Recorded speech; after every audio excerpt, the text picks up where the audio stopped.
research is social qualitative method. I applied a series of semi-structured interviews to people, mainly intellectuals, writers, but also artists, who during or after the war in former Yugoslavia have chosen exile. Some of them were forced to leave, so like in the case of Dubravko Urašić, Slaven Kadratović, they were exiled politically, but others, they chose to leave because they were not able to create in the nationalistic states of former Yugoslavia. And the theoretical frame in which I put this research refers to Apaduraj, Sasten, Baba. I will not have a long PowerPoint presentation, just few questions, and then I will show you the photographs. I will read a little bit, and I will read the findings of the interviews. For the today's presentation, I chose to present my findings with two artists. One is Tanja Ostojić, who is from Belgrade, and who is now based in Berlin. Other is the Croatian writer Slaven Kadratović, who lives in Vienna, who in time of Franjo Tuđman had to leave Croatia because she was not able to publish or to write, so she was kind of called Žič, and the third intellectual I worked with is Stefano Musa.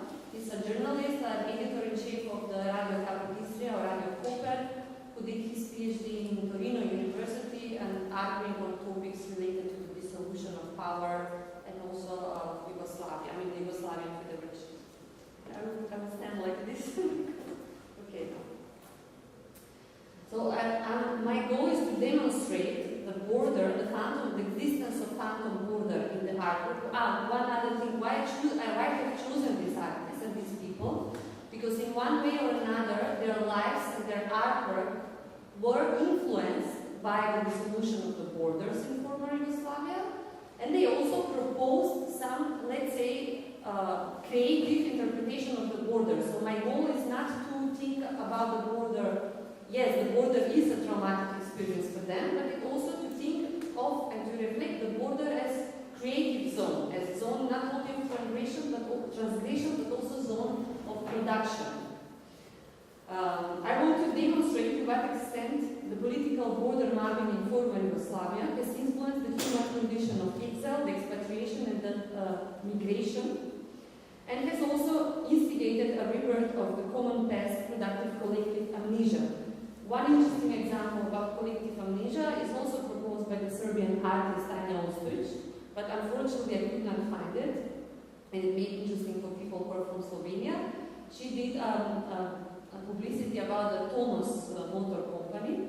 She was naked driving the motor saying, "Let's ride free," and then the company withdrew and kind of sued her because the company was sold to Dutch managers and she was kind of not allowed to use this common Yugoslavian past in the motor company. She said that she chose to use this motor company because it represented for her freedom in former Yugoslavia and a way to travel easy and without a lot of money. I argue the self-chosen cultural exile issued from the border dissolution of Yugoslavia, and the artists I draw on have refused the geopolitical management of space and urbanistic cultural shape in the spatial divisions in the newly created republics. Given the complex relations between borders and artwork, I have chosen to draw on the following notions during the interviews, the same structures in interviews I did, which have been traced in all their artwork and lives. The question of non-belonging, so in the moment when they leave their home countries, they lose affiliation to the nationhood. So this continuous sense of displacement and attachment to the national territory creates in them a sense of non-belonging to the space where they are. So they are some kind of people, exiled artists who are in continuous research of space to belong. Then the second notion is the notion of homelessness, the loss of home, as a consequence of the dissolution of the border, and also the question of borderless, this idea of phantom border and the existence of the Yugoslavian border in the imaginary, in the expatriated and exiled artist. The main focusing line would be to segment data from which I understand what it means to live within the border under war war circumstances imposed by the outbreaks of the violent massacres, the disruption of the frontier, and the creation of new states under the political context of the reinvention of the past, to quote Eric Hobsbawm.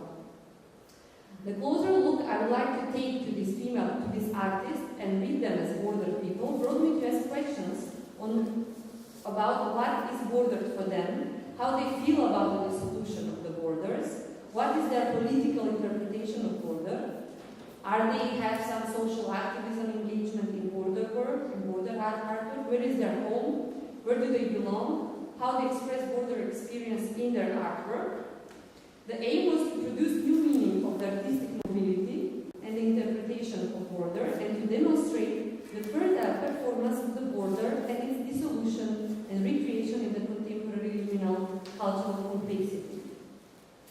The transit seen as inner quality of the border in geographical, geopolitical, and geocultural signification is the action that allows these artists to shape their artwork and their political involvement.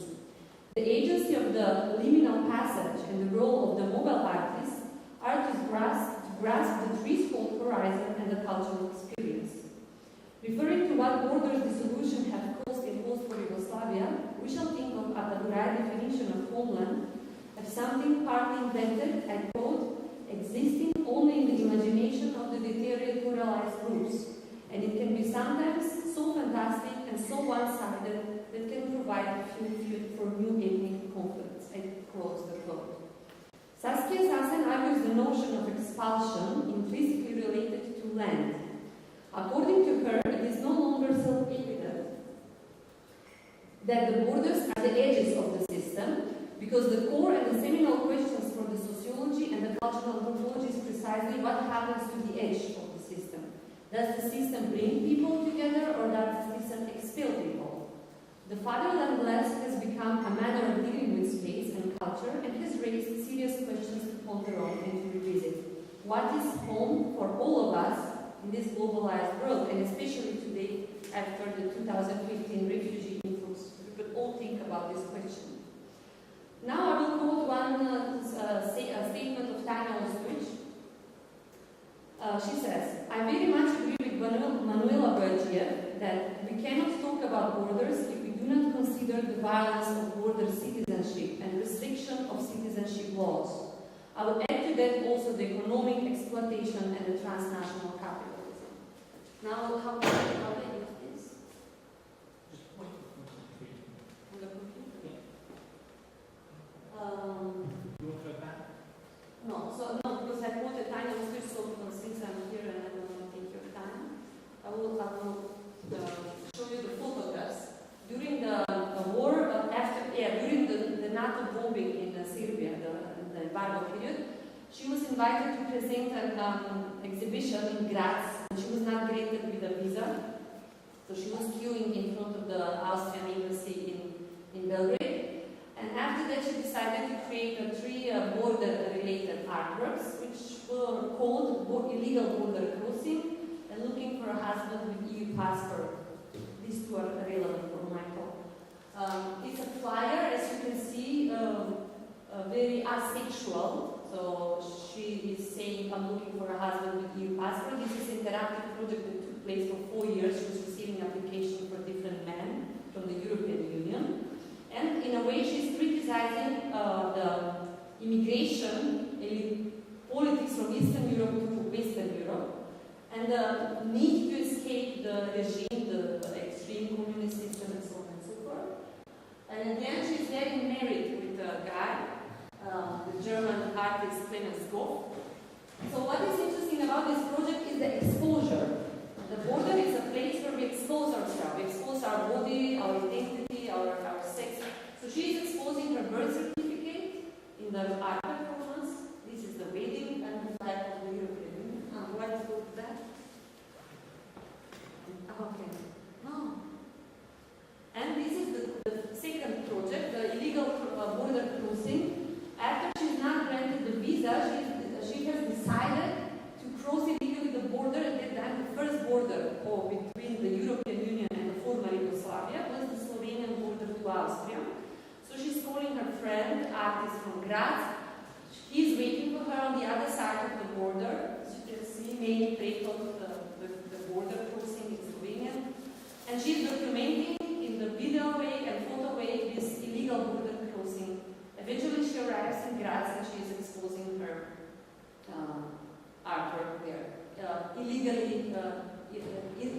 not registered, so let's say legally she entered the European Union. And this is the third part of her border artwork. And this is, as some of you know, for those who don't know, I apologize, I will shortly introduce. This is an intertextual reference to Gustave Courbet, L'Origine du Monde. As you know, he was also politically imprisoned because he was fighting against the social inequality among classes. So she's taking the model of L'Origine du Monde and she's calling this work, this is her body, she's calling this work impossible integration, where she's critically, she's very negatively critical about the European Union politics, and she's calling the European Union as a fortress Europe. So, her point is actually that the European Union integration is a failed project. This poster was also censored in Austria and in Germany, and it was on a billboard. At that time, also the Chancellor Angela Merkel decided to remove these posters from the streets. This is another project. It could be as more into gender. Just shortly, she has decided to draw a map, which is called Lexicon of Tanja Ostojic. This is also related to the idea of phantom border. You see all these independent Yugoslavian republics. She's gathering all women which have named Tanja Ostojic, which are coming from former Yugoslavia, and she is working on interviews with them. All of them they describe their experience with the war, with the border creation, and the border solution in former Yugoslavia. The other, when we speak about this, just as I mentioned, this idea of phantom borders, now I will pass to the other writer, Slavika Drakulic. I guess all of you know who Slavika Drakulic is. I did an interview with her as well, also about these questions, and she explained a very interesting experience also after the Yugoslavia fell apart, and the first republic that was created that saved itself from the war was the Slovenia. So she's explaining how fun and interesting for her was to cross the Croatian and Slovenian border, and she says, when I was crossing, for me, it was a strange experience. For example, when I was crossing Slovenia, which was the first republic that had split from Yugoslavia, I had still no Croatian passports.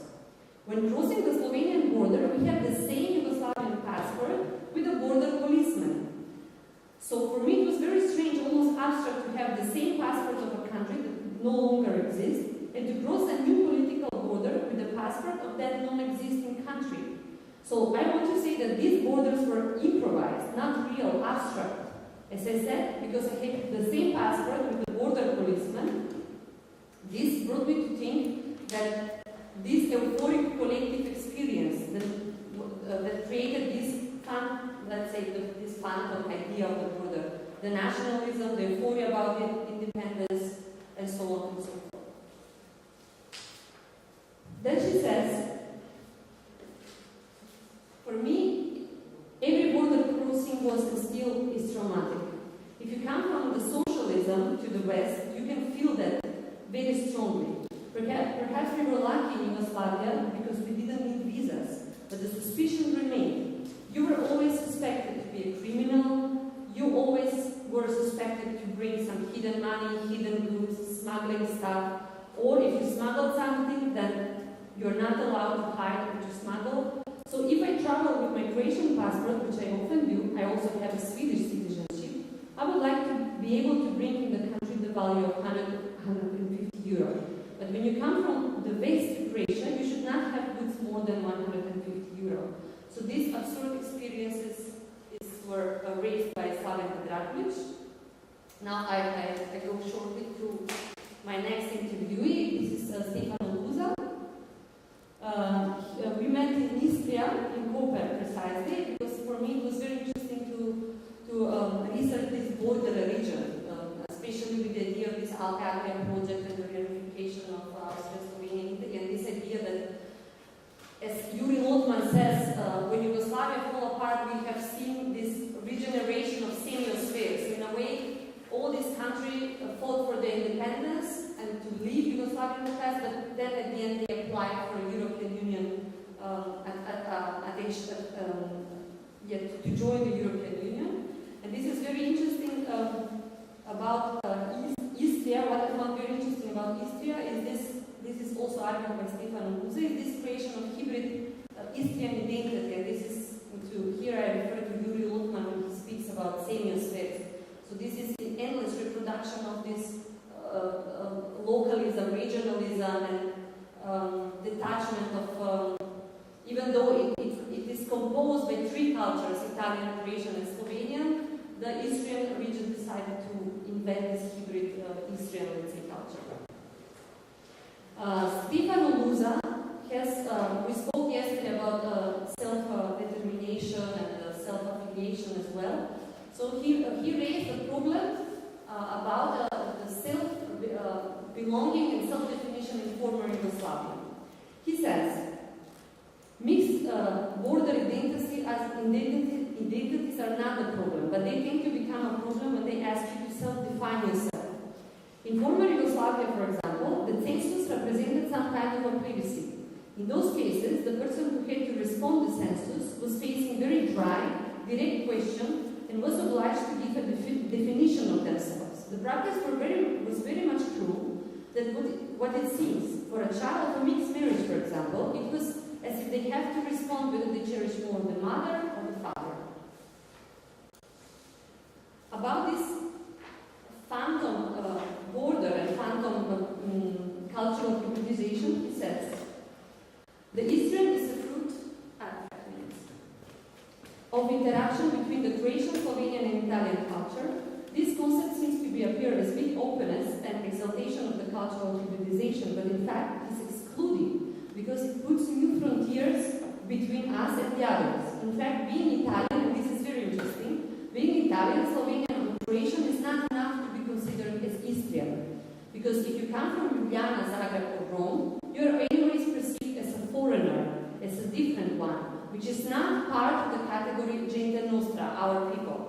In a nutshell, this reality is pure exaltation of small regional fatherlands.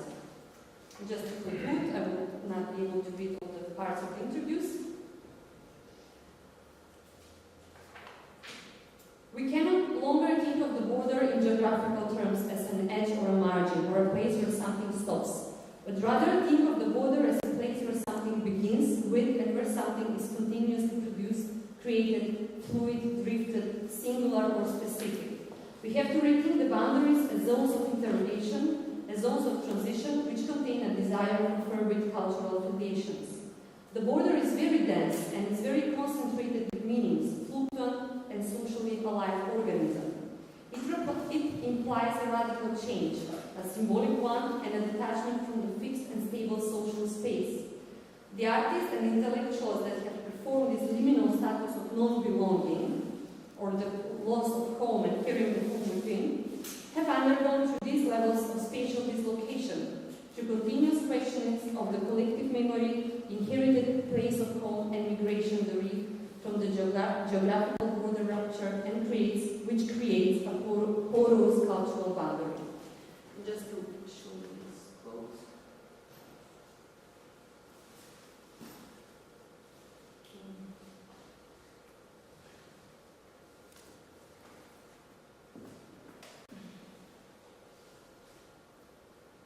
Yes, just to read this last quote from Baba, the unhomelessness that is the condition of extraterritorial and cross-cultural initiation. To be unhomed is not to be homeless, nor can that unhomely be easily accommodated in the familiar division of social life into private and public spheres. In that displacement, the borders between home and world become confused. Thank you, and thank you for coming on Saturday.